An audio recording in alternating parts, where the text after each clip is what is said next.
I think now's kind of a good time to start this. Everyone's here.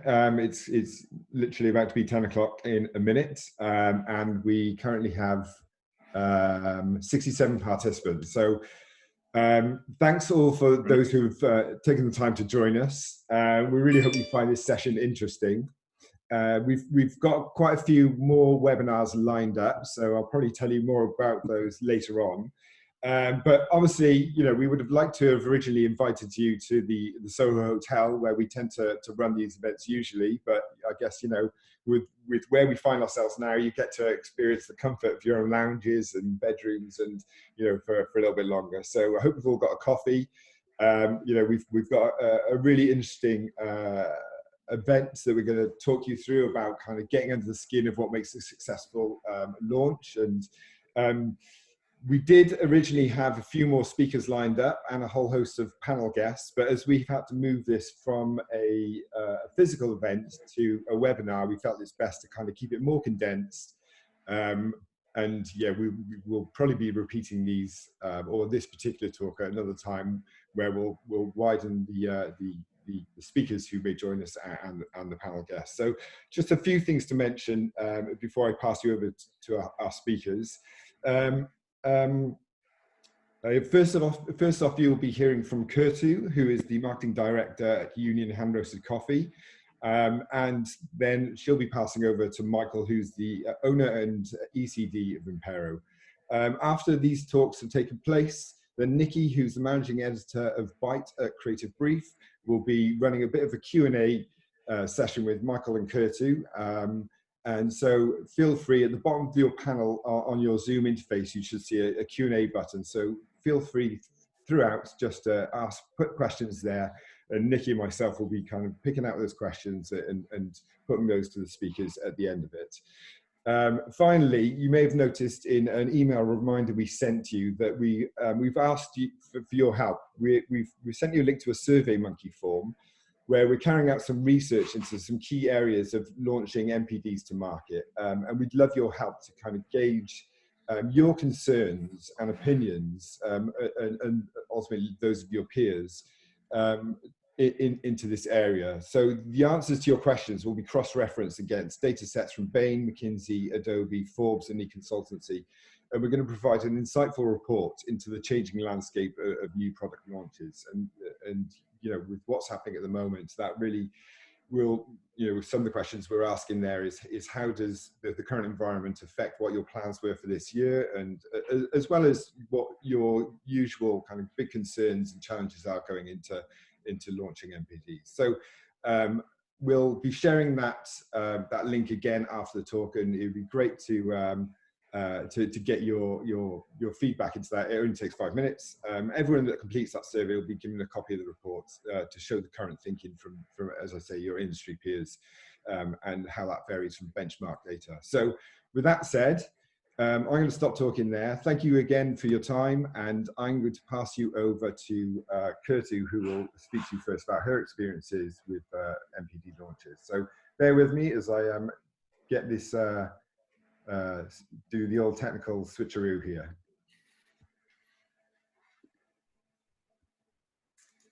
Right, let's see if I can share my screen. There we go. Does that work? Yeah. Everybody can see that? Perfect. So good morning, everybody. And thank you, first of all, for Impero for inviting me to the first ever Zoom meeting presentation I'll be doing. And thanks for everybody else for taking the time this morning to join. I have worked in marketing for 15 years on brands from Andrex to Kleenex to Powerade, Coca-Cola, and for the past 5 years at Union Hand Roasted Coffee, looking after marketing years. And I've gone through a few product launches, some more successful than others. And I know that the event's name is Inside the Killer Launch. However, I will be also talking about one failure today. And I think sometimes it can be more interesting also to listen to the failures and things that went wrong, and there's a lot to be learned from that. So I will talk to you about a failure, which was our ready-to-drink cold brew product launch last year, and then also about the success of our e-commerce platform. So hopefully you can learn from my mistakes and avoid making them yourselves. I will do a quick few words about Union hand-roasted coffee. So normally I would ask how many people know Union by show of hands. I don't think it's visible in any way in Zoom. So I will give you a quick few minutes intro.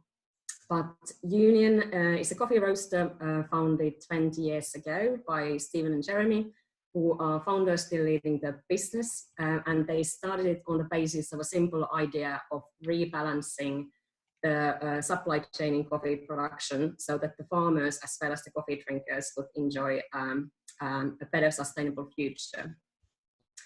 And those are two principles that still guide us today. So everything we do is based on ethical sourcing. We source from over 12 countries, over 42 producer partners. We do direct sourcing via Union Direct Trade. And what it means in a nutshell is that we pay a fair price. So last year, on average, 35% above fair trade pricing, but also more importantly, it means that we work in long-term partnerships with coffee partners. So more than half of our relationships with coffee suppliers are over 5 years old. We won for our Union Direct Trade model the Queen's Award for Sustainable Development in 2017. And then other area that we focus on is in specialty graded coffee. So we only do specialty coffee, and it's all hand roasted in East London, where our roastery is based. And we are proud to say that in the past 5 years, we won the European Coffee Awards Best European Specialty Roaster 3 times. So that's Union in a very quick nutshell. And in terms of where you might have seen us or drank us, you have probably drank Union coffee at one point, even if you don't know it. That is because most of our business is actually in cafes and food service, but that's been always the heartland of the business and was very much for the first 15 years. So some of the customers that we've got are likes of Gale's Bakery, which people in London might know. And then also lots of hundreds of independent cafes across the country. Also hotels and restaurants like the Langham, Duck and Waffle. We are also supplying British Airways for coffee for their lounges and premium and business class flights if you're lucky enough to fly those. And then in the past 5 years, we've also launched into home consumer market. So you can find us in Sainsbury's, Ocado, Waitrose, Whole Foods, and then also online. And I calculated this for the presentation. Last year, there were 62 million cups of Union drank in the UK, which is a stat I love. So hopefully some of you have drank some of our coffee and seen us around. Then I will go straight into the first part of the presentation, which is the failure or opportunity to learn launch. And just to give you a quick background on why we launched the ready-to-drink cold brew product. You might have seen, especially if you work in drinks industry, that in the past couple of years, there's been huge discussion and launches around natural energy, premium soft drinks, likes of Tenzing, Karma-Colas, and also cold brew and cold coffee ready-to-drinks. So Sandoz is probably the most famous for cold brew coffee, and then likes of Jimmy's iced coffee doing very well in milky iced coffees. And we were seeing a lot of articles and category reports on ready-to-drink coffee being the best performing category in soft drinks and really driving the growth. So it's a natural thing for us to think as a coffee roaster that this is an area where we should play. And products, we purposefully did not launch with the milky drink, which was the big part of the market because we felt like that was already quite saturated. So we looked to the US for inspiration, and the US is a market that's a little bit ahead of UK in coffee innovation. And in that market, we could see interesting innovation in sparkling coffee. And I know it sounds quite strange, and I'm usually on some samples so everybody could taste the product. But if you imagine that it is cold coffee with a bit of citrus, a tiny bit of sugar and some carbonation, intended to be a refreshing sparkling coffee drink. So we thought it could play in sort of natural energy arena with natural caffeine as a coffee flavored soft drink, and also in the on-the-go ready-to-drink coffee arena. We felt like we had a strong launch story. So as said, category was in growth. We had credentials in coffee. We had been roasting coffee for 20 years, so it felt like a natural place to extend the brand to. It felt like an incremental opportunity to hot coffee and to reach more consumers, new consumers, and more occasions than hot coffee. We also thought that since we are supplying a lot of cafes and food service on coffee already and we're listed in retailers, that we had the distribution channels ready, and we could use our existing channels and sales team to launch the product. And also there was a lot of requests from our existing cafe customers on this product and interest in cold brew. So it felt like it's a ready market made for the product. We didn't do a huge amount of testing on the product, but we did some initial batch and testing with customers and also within the people in the business, and the feedback was great. So when we went and created the product, packaging, brand campaign, and launched. And long story short, we launched last April at London Coffee Festival, and we had great response from there. In hindsight, being a lot of coffee people coming into the event specifically to try innovation in coffee, but all the social media, all the feedback from sampling was great. Our customers were excited. So we were going into summer and sat back and wait for the orders and sales to come in, and they did not. And we started to be at the end of the summer, and we knew that we had to decide by Christmas whether we invest in the next production run. So we had to quickly figure out what do we need to change, and is it something that we can change, and should we continue the product? So we looked at, we created a few hypotheses around, is it the lack of resource and marketing and distribution or positioning, or are there fundamental issues with the product? So to do the testing, what we did amongst a few surveys and other tests was to look at, could we create optimal space for the product to thrive? So one of our key audiences that we thought would like this product were students needing a bit of a caffeine pick-me-up in the afternoon or while studying and wanting to try new things. So we agreed with Edinburgh University that we got listings across their cafes and their retail. And in terms of marketing support, we hired 2 students to be our brand ambassadors who would sample the product throughout 3 months. So we had pricing correct, we had distribution, we had sampling and marketing focus, and then we gathered the feedback from that to see if this product would succeed.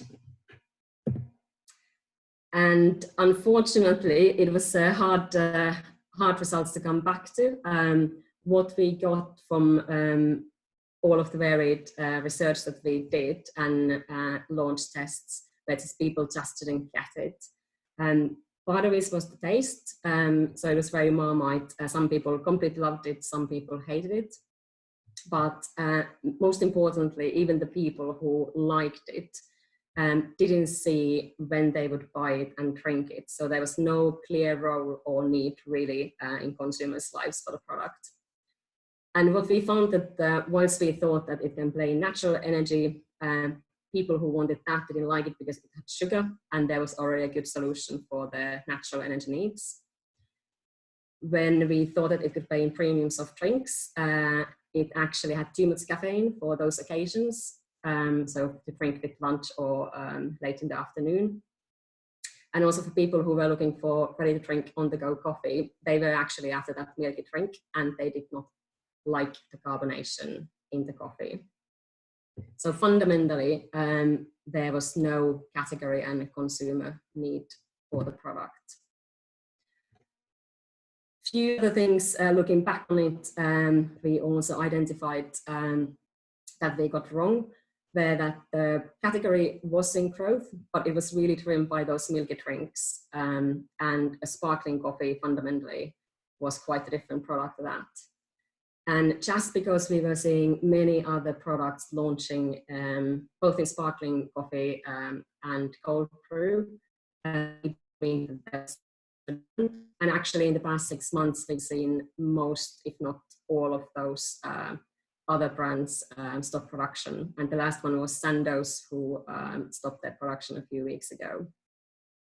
And we were, like I said, trying to serve too many occasions and not really fitting to any of those. And it was actually confusing to some of our customers, especially in retail as well.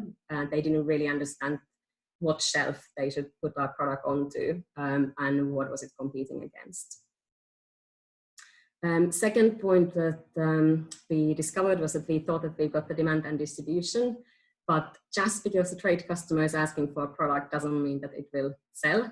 They will be excited and interested in trying new NPD and looking at the trends from elsewhere, but it doesn't mean that the consumers are actually wanting that product.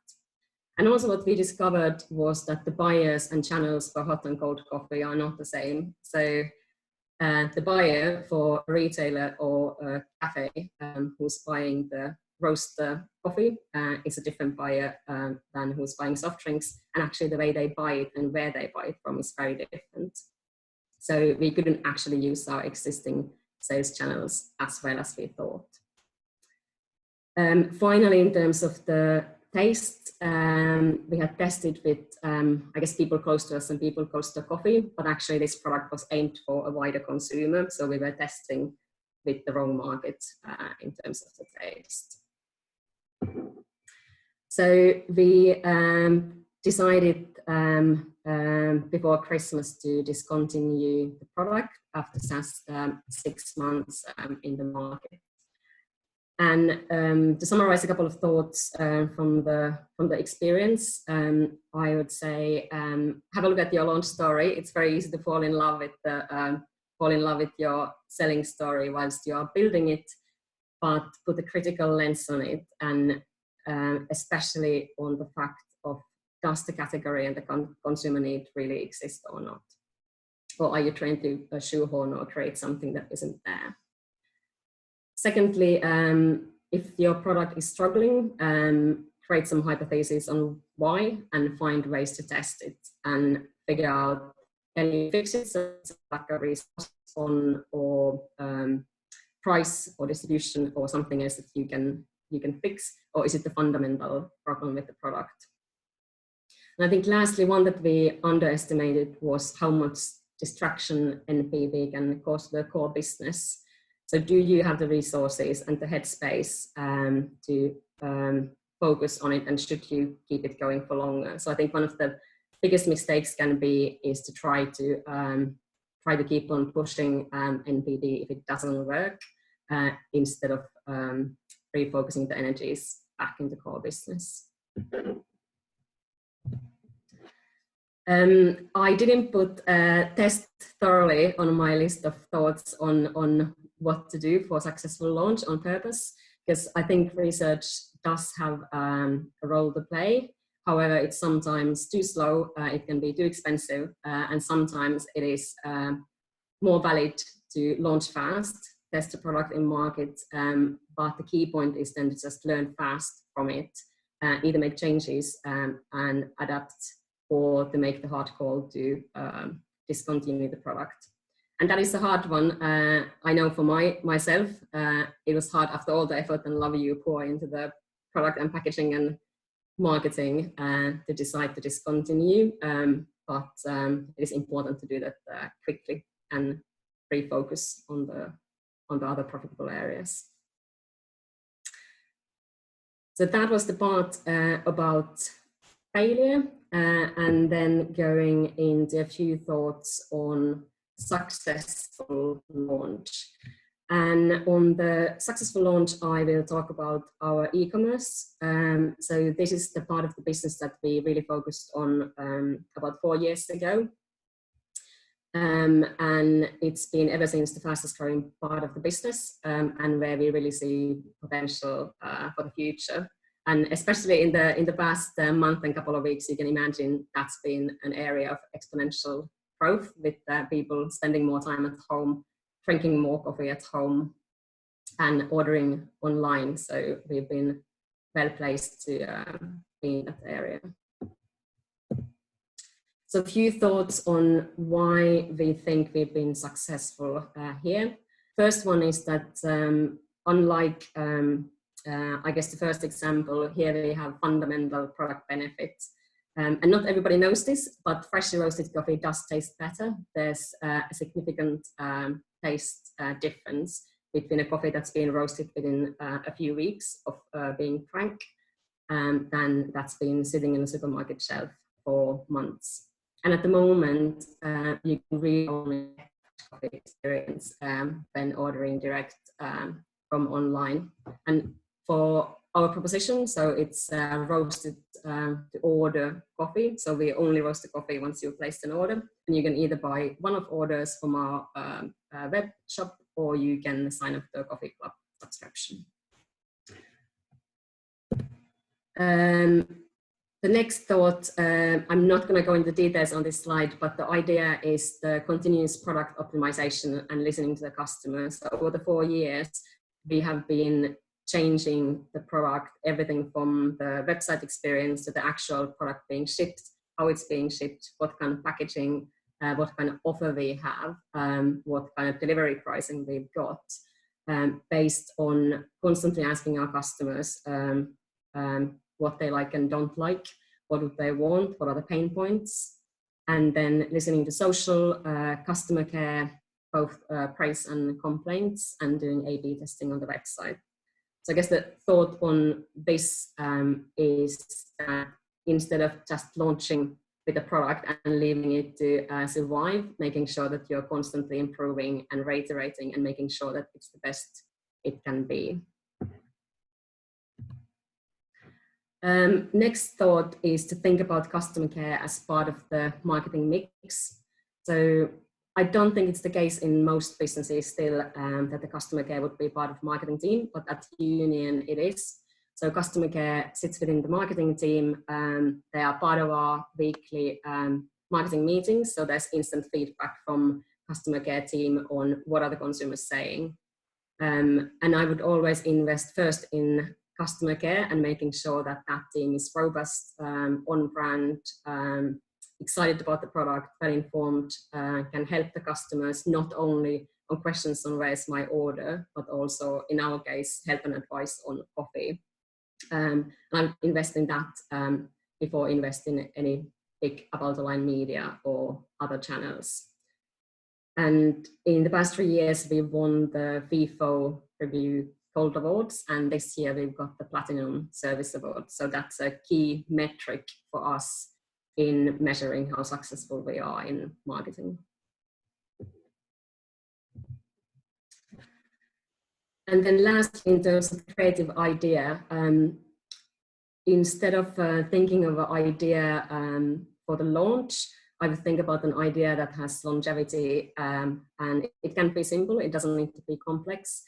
At Union, we've had the same idea for 4 years with no plans to change it in the near future.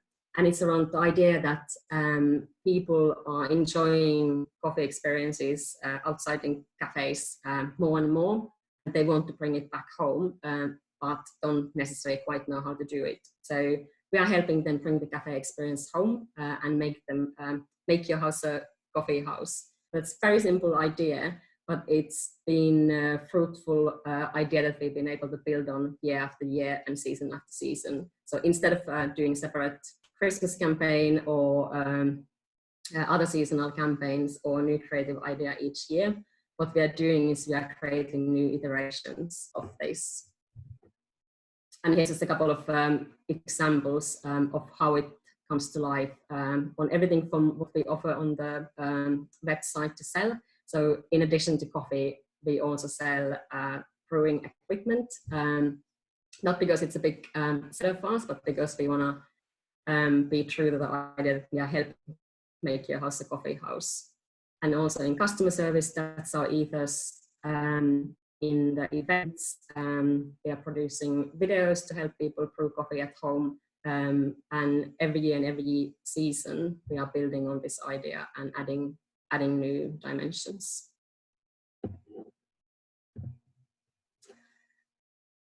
So just to summarize that, all starts with the category and product benefit. So do you have a product that has a real role to play in consumers' lives and a benefit that your product brings?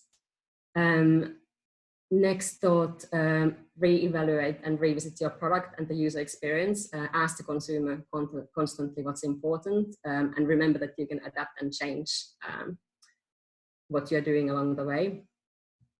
Considering customer service as being part of your marketing mix and your brand and product. And on creative idea, thinking long-term versus a few months campaign. And I'm a runner, so I wanted to finish off on a thought on it's a marathon, not a sprint. And this is just recapturing the idea that I think sometimes launches are thought to be 2 to 3 month period in a calendar when you put the product out.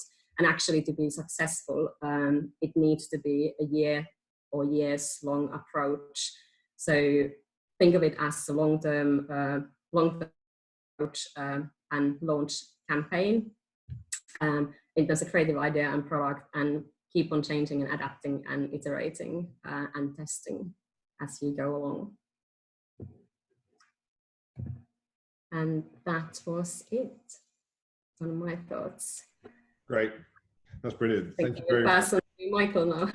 Yeah. So I think we've had a question via Q&A, but we'll save that to the end. But thank you so much for that. It's really, I think, hearing war stories and failures, and recognizing them, and so that they can't be repeated is really an interesting approach to understanding how we can just do things better. So I think Nikki will pick up on that when we talk about that at the end. So Michael, are you able to share your screen? Yep.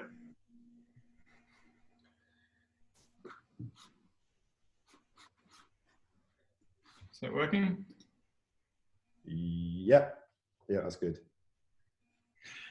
Great. Well, I'll kick straight in. So thanks, Kerttu. I think you're going to hear a lot of those same thoughts echoed back through what I'm going to sort of talk about today, especially around this having a clear role in consumers' lives. I'll talk about that quite a bit, because without that, you could just get very excited by a product, which internally is easy to do, but doesn't mean that excitement will share over to the consumers.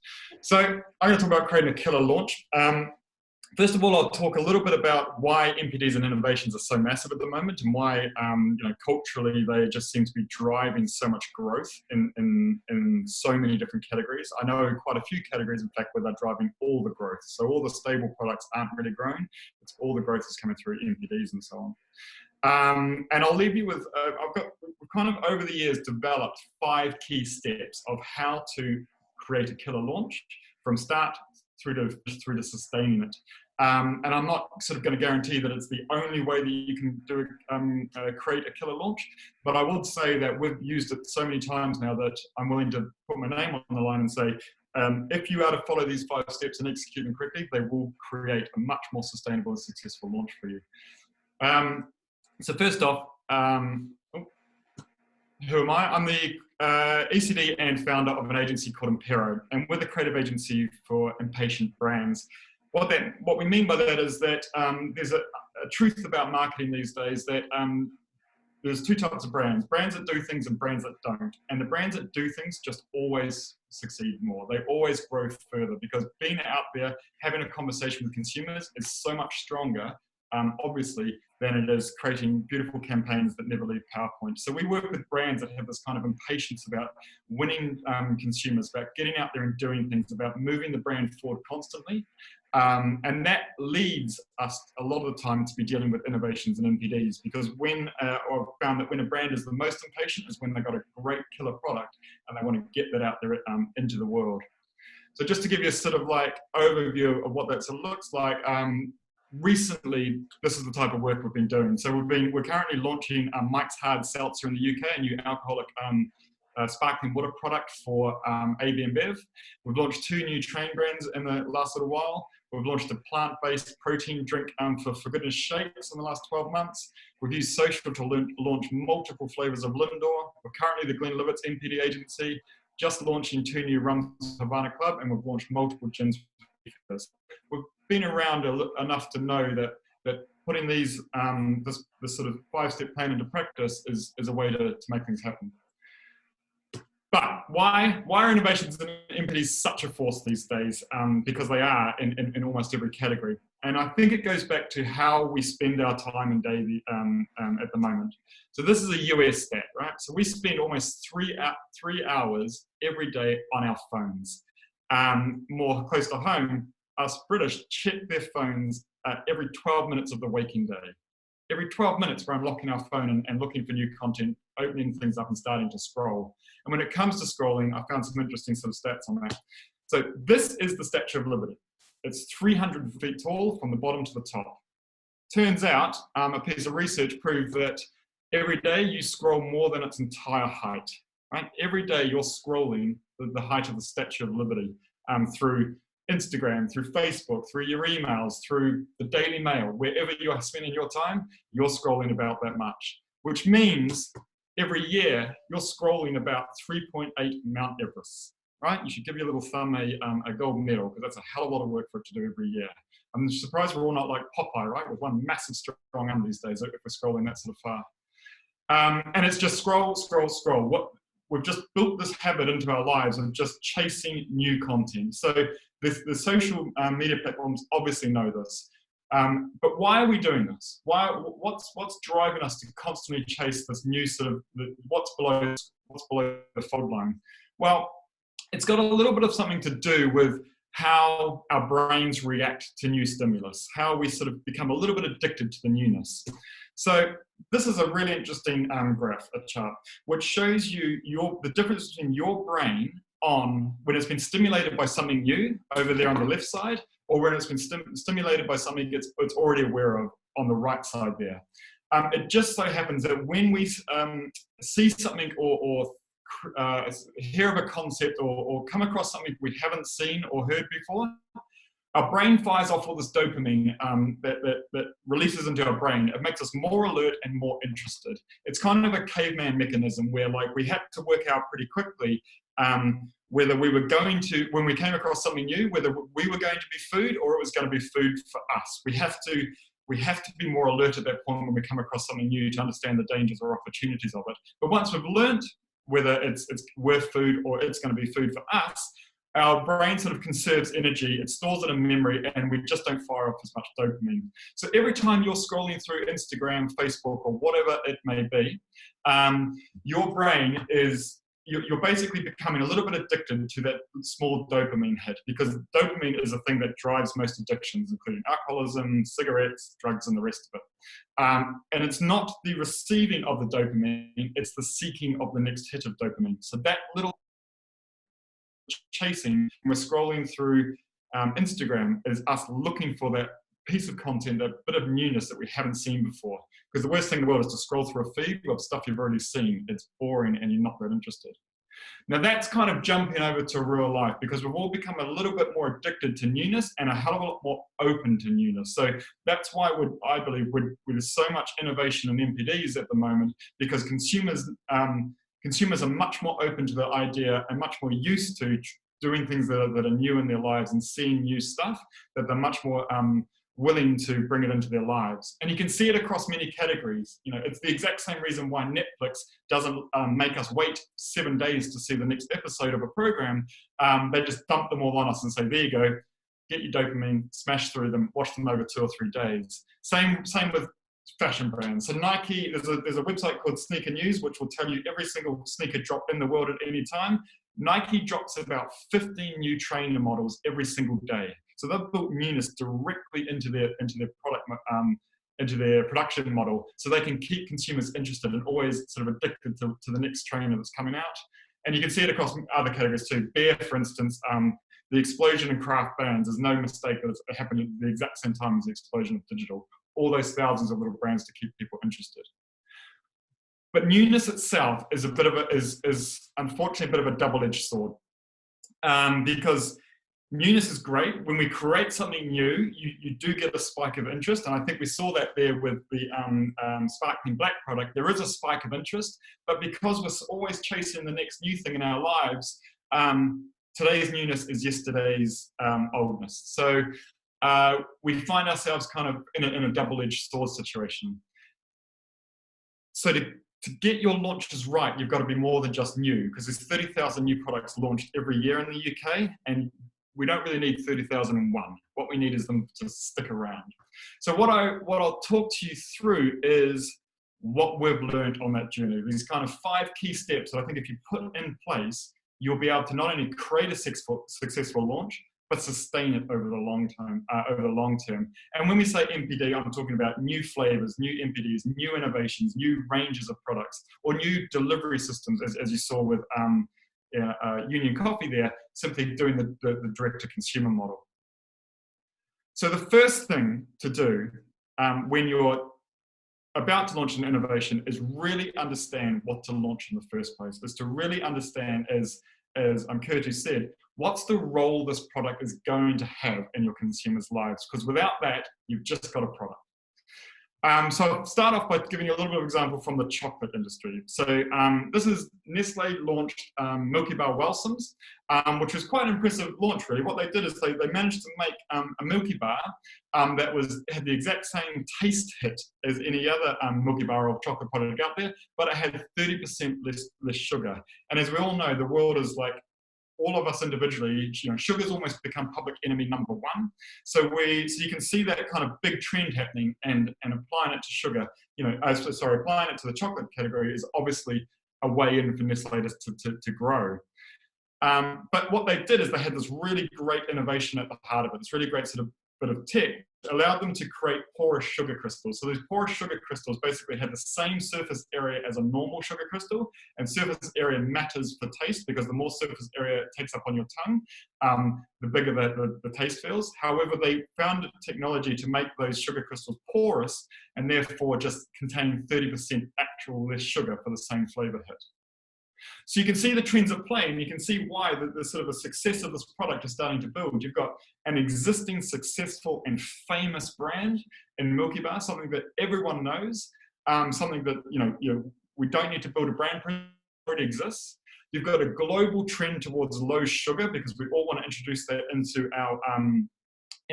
our lives, and you've got the technology breakthrough to make it happen.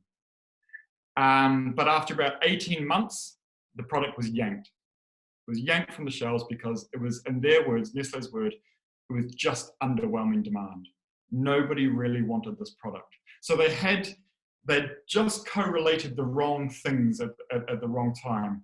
We've got a famous product, a need for less sugar, and this great bit of tech, and they haven't really thought about what actually drives consumers in that category. So unfortunately, Nestle didn't consume why we want and put chocolate into our lives. I think we could hypothesize that chocolate is an indulgence, right? Chocolate is that one thing, or one of the things in our lives we're willing to break our own rules and strategies for. So if I want lower sugar in my life, I will create my own strategies. It might mean taking it out of my cereal. It might mean going from a hamburger to a salad. But that makes me feel safe, and that makes me feel like I'm in control. But chocolate doesn't really fit into that equation, because chocolate's a pure indulgence. So if I'm having this indulgence and I'm willing to break my own rules, because you know what, damn it, I'm a human, and I'm still allowed to feel alive. I don't always just play by the rules. I'm going to go with a bit of chocolate. But if you take the sugar out of that, you're kind of taking the fun out of it for me. You're kind of going, you've got one indulgence product, but guess what? It's going to be a little bit miserable like all those other safe choices you're making. So we've really got to understand what drives consumers within a category to understand whether we're launching the right product. So let's understand what drives consumer behavior in a category and design our NPDs and innovations accordingly. Let's not start with a piece of tech or a piece of global trend and just smash it into our category and think we're onto a winner. And I was talking to a friend of mine who's sort of a very well-known, almost sort of a living legend in the strategy game. He's been around many agencies for many years. And he was telling me how he used to work at United Biscuits, and he spent 6 months kind of in their NPD team traveling around Europe to look at all their new innovations. And he'd turn up one day and they'd work out how to make a puff wheat biscuit. And then a week later he'd turn up to another office in Italy, and they'd taken that puff wheat biscuit and they'd made it dinosaur shaped, and they're all very excited because they managed to form a dinosaur out of this. And then he'd turn up a week later, and for some reason they'd applied paprika to the damn thing. And 2 weeks later, they'd covered it in chocolate. And they were just so obsessed with all this technology they could do. They never really stopped to think, well, does anyone really fucking need a chocolate-covered, paprika-flavored, dinosaur-flavored biscuit? So we've really got to understand what is actually driving these NPDs rather than just internal innovations. So I'm going to tell you about Beefeater Pink, which is, at the time, was Pernod Ricard's most successful NPD launch ever in their 43-year history, and how we did that step by step. And it's now the process we use when we're launching any NPD. And this is where I think for your next NPD, I hope there's some knowledge to be imparted here to make a success of it. So the first thing we did was we went and did a piece of research with the brand that looked into what drives consumer behavior within the category, what drives people to choose gin. And we actually found 8 overriding drivers. Things like gin stories and hipster and craftness was a real big driver. Things like health was a real big driver because people just assumed, because it was a clear drink, that tonic and gin was healthier than rum and coke. Hate to break it to you, it's not.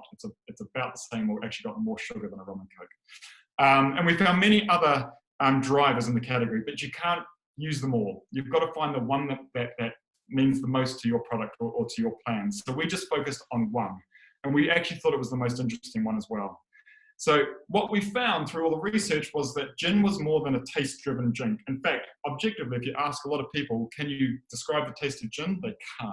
In fact, they don't, gin is not even necessarily something that says is the most beautiful drink out there. Like, people still prefer a can of Coke.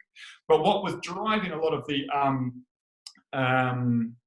category behavior was the visual side of it. We found that consumers were drinking with their eyes. The difference between a beautifully served gin and tonic with all its garnishes and all its sort of beautiful, where it's got a wheel of orange or pepper or that playfulness to it, is that I can see it from across the room and I can want it. It doesn't look like a beer. It doesn't look like just a rum and coke or a vodka tonic, which just looks like sparkling water. So we really found that for Generation Instagram, it was actually one of the biggest drivers was the visual appeal of drinking, which suited us pretty well because we were launching a pink gin, which is obviously even more visual than a clear gin. So that was the key driver that we lent in on through the whole process, and it's the most important step, because without that, you just start talking about your product, and unfortunately that doesn't create a role in consumers' lives. So once you've really ascertained why this product exists and what's going to drive it, you've got to the second thing is just start the conversation. Start the conversation any way you can. And that might be even pre-launch, but you've got to enter the world and basically exploit that driver. You've got to turn it in on yourself.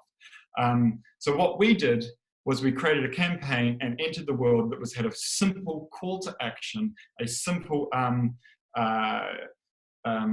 method just to enter a conversation. And it was as simple as pink your gin. So whilst every other brand, or we could have chosen to talk about the quality of the strawberries we're using, or the craft story behind it, or the bearded hipster that invented this gin in a garage somewhere with a small still, we didn't. We got out of our own way and we simply put a call to action into the world that said, pink your gin. We're basically saying you can have any gin you want, or you can have a pink one. You can have the one that's more visual than anything else in the world, anything else on the menu. And that entering that conversation, we started a conversation of a bit of an arms race to say, how can we have the most visual drink ever? So once you've entered the conversation, and you can do that any way you want. We did it through a campaign. You might do it through PR. You might do it through many other means. But the first thing is you've got to enter that conversation.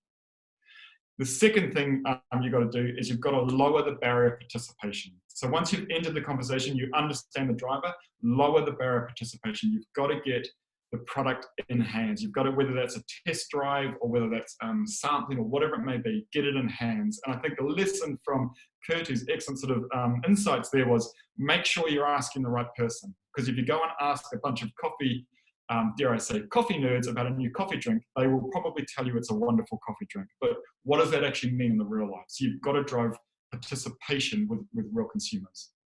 So there's multiple ways you can do that. You can do sampling, and we're working with a brand right now with Danone that's actually got 2 million cans in hands from another drink we're launching, just to get people to accept that into their world. You can do it with experiences. You can do, I wouldn't recommend it, but you can do it with such a cutthroat sales promotion that they can't help but buy it. Or another really effective method on a smaller budget these days is online reviews. So knowing the story of Amalfi Gin, which was another very successful gin, they spent a lot of time making sure on Amazon they had 4.5 5-star reviews, which just lowered the barrier to entry. So it takes the nervousness away out of it.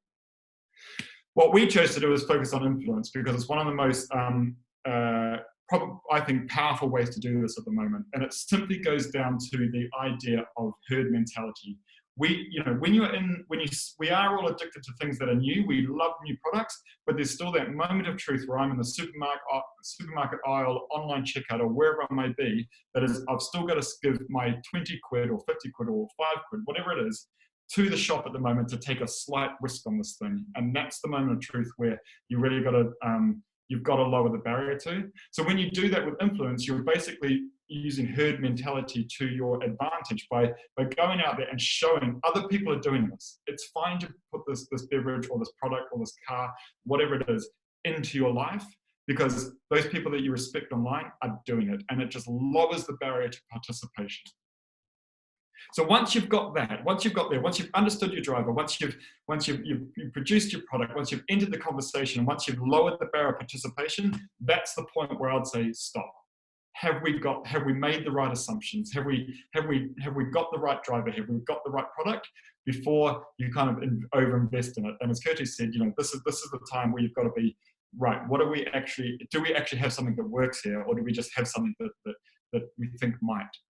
And once you know you've got something that works, the fourth step is just raise mass awareness about it. And this is easy for me to say on this side of the fence, because this is the creative guy saying, now get the checkbook out and spend it. But it's not always about just outspending your competitors, although that really works. So if you can, do that.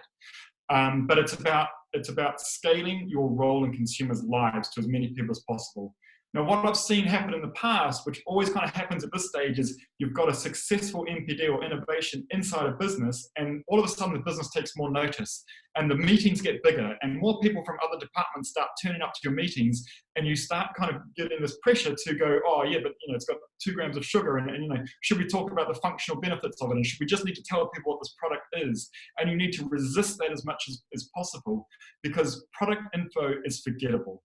Product info is unfortunately just not driving roles in consumers' lives. You've got to go back to your original driver and scale that role. Scale that role if you want an innovation to sustain itself. The other thing that's really tempting at this stage, and often comes from the board or the bigger meetings that magically kind of happen when you found you got a successful product, is people want to go out there and tell the world it's new, and they just do advertising that says new product.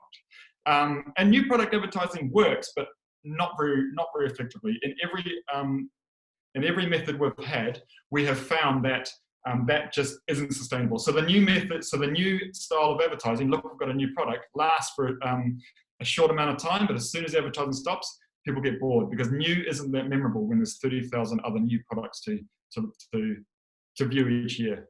So scale that role in consumers' lives.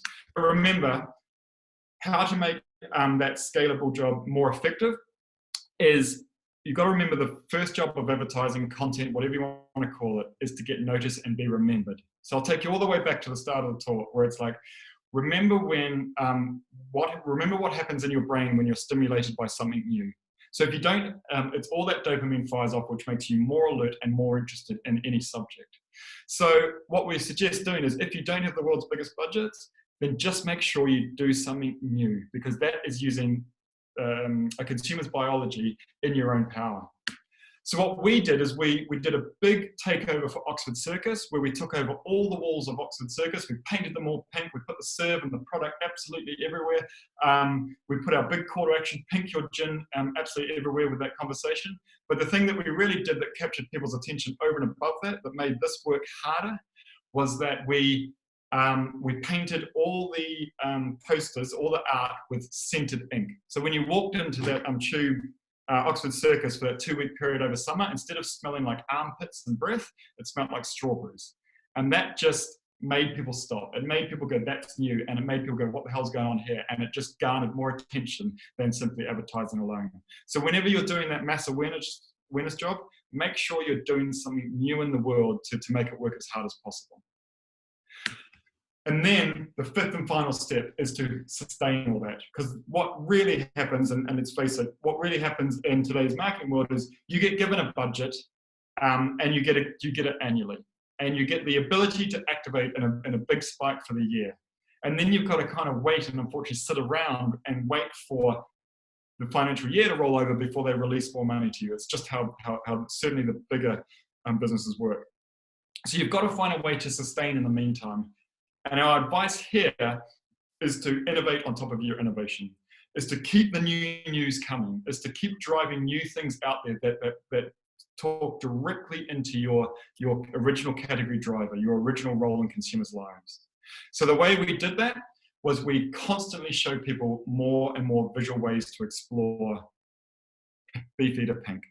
And that, we moved from just a pink gin and tonic to ridiculously crazy and visual drinks that included, pink gin ice cream sundaes, or pink gin candy floss drinks, or group serves with flowers and things pouring out the side of them. The truth is, we never expected anyone to go home and make the stuff. Like, I never actually tasted the pink gin ice cream, but I probably never will.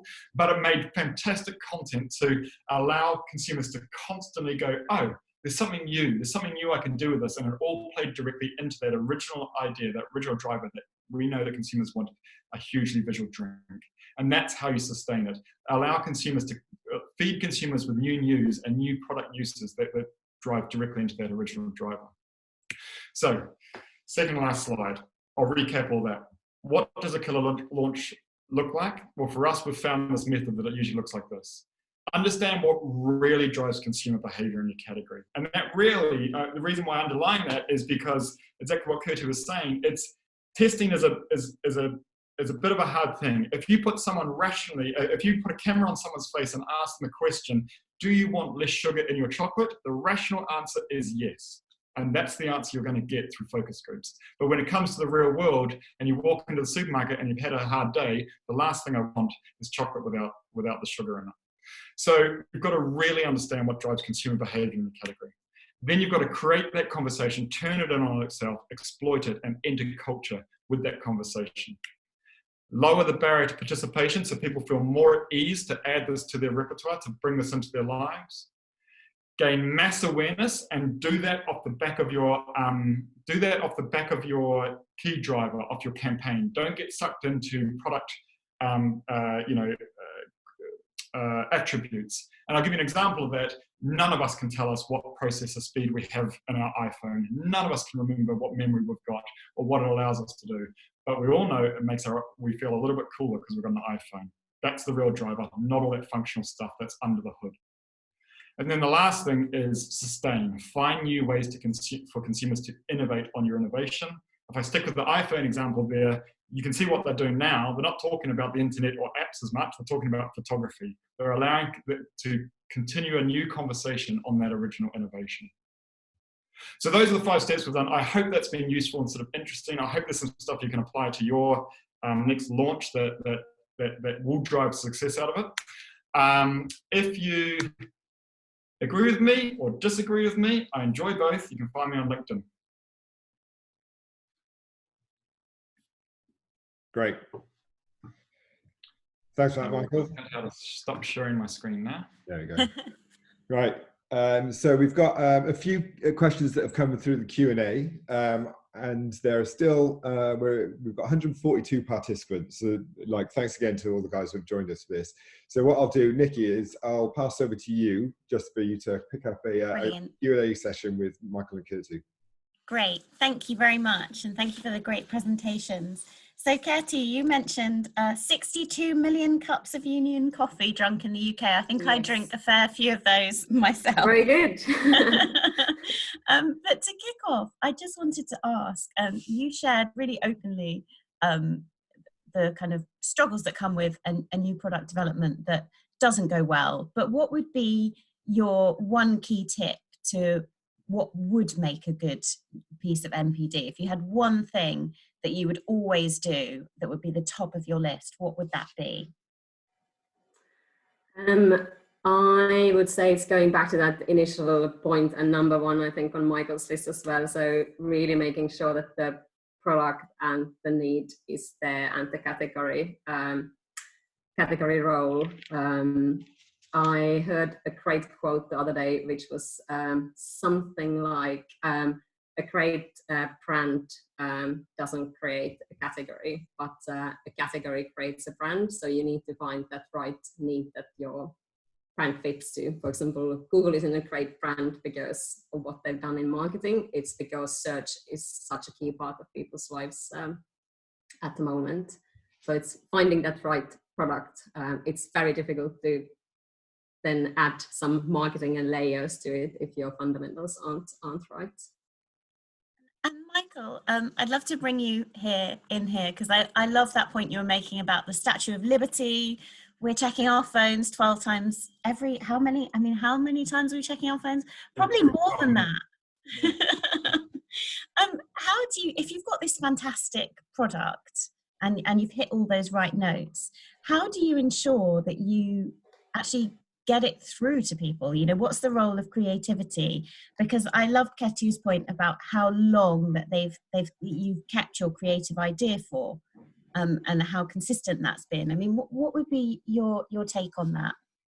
Yeah, I mean, it goes to a lot of the things we're sort of talking about, but when it comes to content, I'm a big believer in weirdness. I like the idea that weirdness just seems to cut through, and it goes back to showing people something new.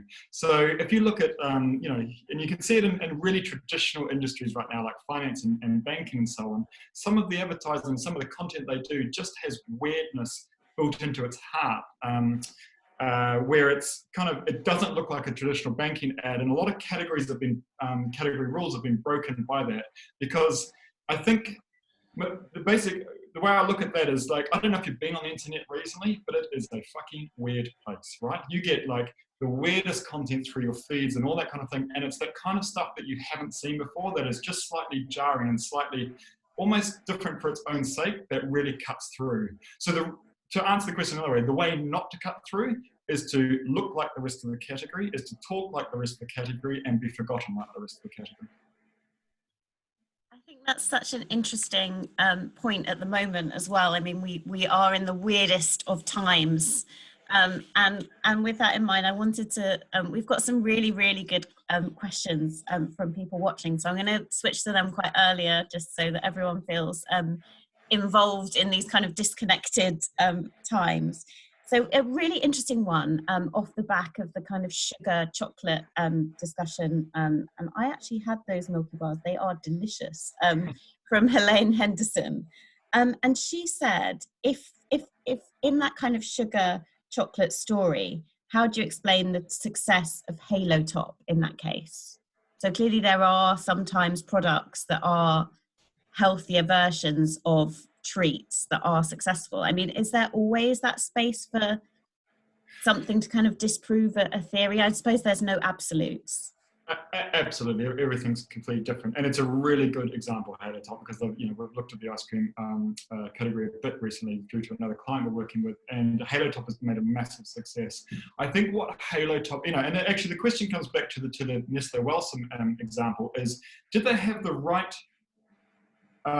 product and the wrong campaign or the right campaign and the wrong product. And I think Halo Top maybe proves the other point a little bit more, that, you know, I think Halo Top's sort of positioning, if I recall it from memory, something like ice cream for adults. So they really know the driver. They've really latched onto a driver that might be true, which basically is doing really well for them. Because you're right, they have taken the sugar out of Halo Top. And so it sort of disproves my theory a bit. So there's never any hard and fast rules to the driver category, but I think what Halo did much better than Nestle was understood that driver, because when they said, or when they came out to the world, and it's another point on weirdness, I don't know if you've seen Halo Top's content and advertising, it's pretty weird, and it cuts through. So a lot of the Nestle stuff was, you know, it's all about the product functions, the 30% less sugar, same taste, where Halo Top features way more on ice cream for adults. And I think that's probably the key to success to Halo Top. That's really interesting. And Kerttu, we've got another really interesting question, and particularly in the context of what you were saying about research taking a long time, being quite costly. And hindsight, that we would all benefit from, is impossible to have. But the question was, hindsight, would you have done more testing to tweak the failed product before you launched it? So in this instance, the reasons why we didn't do it, and I think if I had exactly the same situation again, I wouldn't, was that we couldn't produce enough test product to really test it properly. So to Michael's point, only thing we could done was present consumers with the concept. I think if we told people, would you like sparkling cold coffee and this is what it does, it's very difficult to understand what it is. And I'm not sure we would have gotten proper results from it. Second one was simply that we were running out of time to launch in time for the summer. So if we would have spent a lot of time testing and doing a smaller test run and running proper testing, we would have missed a year in terms of getting in the summer market, and we felt like it was a summer product. So no, in this instance not, but it's not to say that I think research doesn't ever play a role. I think you need to look at it case by case. Okay, no, that definitely makes sense. And there's a follow-up question from Emma Inston, which kind of has a similar theme. And she says, I love your creative idea of make your home a coffee house that cascades into your experience. Did you also map competitor offerings in freshly roasted coffee e-commerce?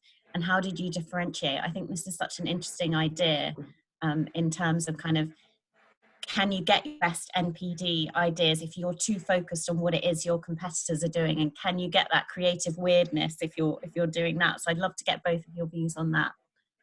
Yes, so I can start on my side. So yes, we did look at what other people are doing. However, we didn't pay too much attention to it, because my view is that ordering coffee online, especially 4 years ago, and even now, is such a niche area that there are the roasters doing it, but actually what we should go after is not the people who are already ordering from another roaster, it's the people who are buying from elsewhere and not knowing about the benefits of ordering online yet.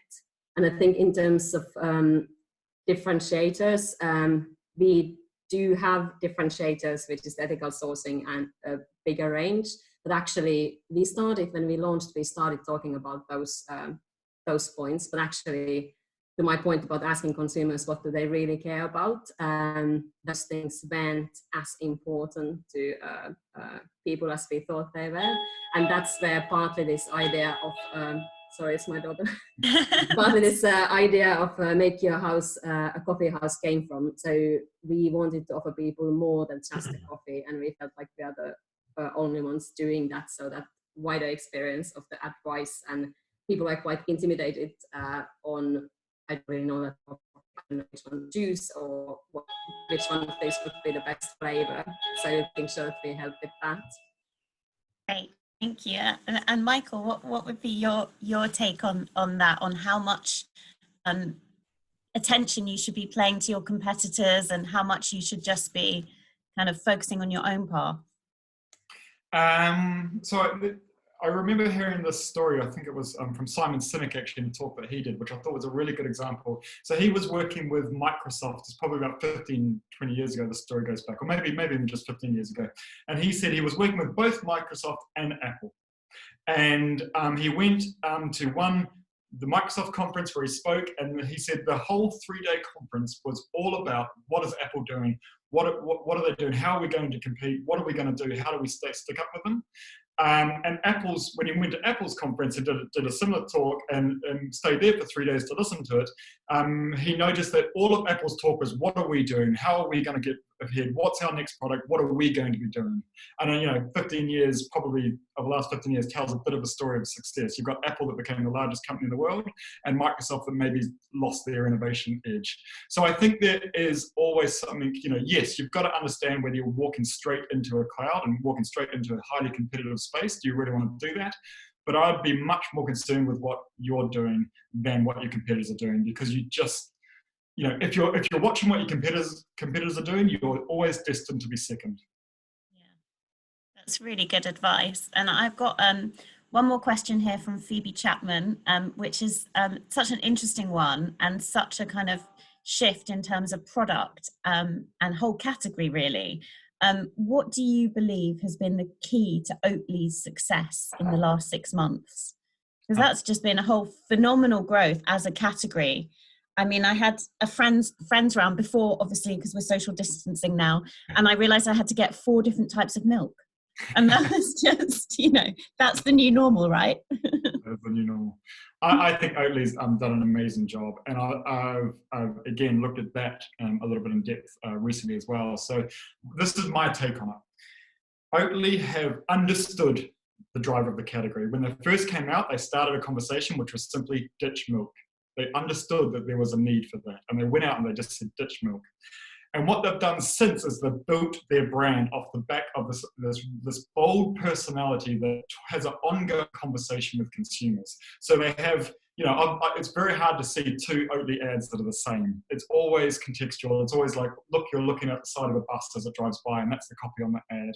And they've just built this ongoing conversation, so they become so sticky in the mind and so newsworthy that you almost keep your eye out for the next ad because it's going to show you something new. And so I think we're seeing more and more brands are moving towards a conversational style of communication, which is not just in social, it's in the real world. And I think that's a key learning from that one. But the other learning I would take from it is Oatly would have had the exact same insights as the rest of us. And the Oatlys, they would have known that if they put pictures of beautiful oat fields, that the product would have looked more delicious. They would have had the same insight from testing that said, if you put this, if you show me a finished cup of coffee with your milk, I'll think it's more delicious and refreshing. If you show me, show me a picture of the raw ingredients, I'll think it's more natural. But they choose bravely and correctly to just ignore that and be ruthless about their campaign. And their campaign is all about a conversation, and they ruthlessly stick to it. And I think that is the true lesson there, that they haven't fallen into the pit holes that can often happen of going, the insights tell us that pictures of oats will make our product look more fresh. We better stick a picture of oats on the ad. Can I add quickly on that, just because we use Oatly quite a lot in coffee, so they've got their barista edition. And I think what they've done there in terms of the launch is really interesting. So they have a barista version that's literally called Barista Edition of Oatly that they made especially to foam velvet latte art. So they really cleverly pinpointed the biggest problem with milk alternatives is that it doesn't create that beautiful latte art that baristas want to give their customers. So they focused on that, did a lot of research and product development with baristas on that. Then they started by marketing it specifically to baristas. So not to the consumer who would be asking for it, but for the barista who often will then recommend the consumers in cafes the milk that they should use. They sponsored latte art competitions and really focused on the right audience instead of the end user, the person who's talking about it and serving the consumer. That's great, thank you. It's such a success story. And I realise we're a bit tight for time. So I just wanted to ask you both, obviously there's a a lot of change happening in the market right now. And obviously, Kerttu, you've already successfully launched an e-commerce brand, but arguably we need kind of weird creativity more than ever right now. So I just wanted to ask you both to just share kind of a final point with the audience as to the one biggest thing to get a product out to market quickly, but with creative clarity. Because sometimes the two things seem to be mutually exclusive pursuits. So, Kerttu. Oh, that's a tough one. I'll pass it over to you. I'm probably going to steal what Michael is going to say, so sorry about that. But I think the point you were talking about in terms of thinking about the creative idea. So instead of talking about what the product is the role it's going to play for the consumer. So in our case, what the product does is the freshness, it's the coffee, it's the taste and quality. But as you've seen, our creative is around what do we help you do? We make you create great coffee experiences in the house. So it would be that focusing on what role you're playing in consumers' lives and then trying to see how you can, in different iterations, not just one print ad, but in different ways across different channels, to bring it to life. Great, thank you. And Michael?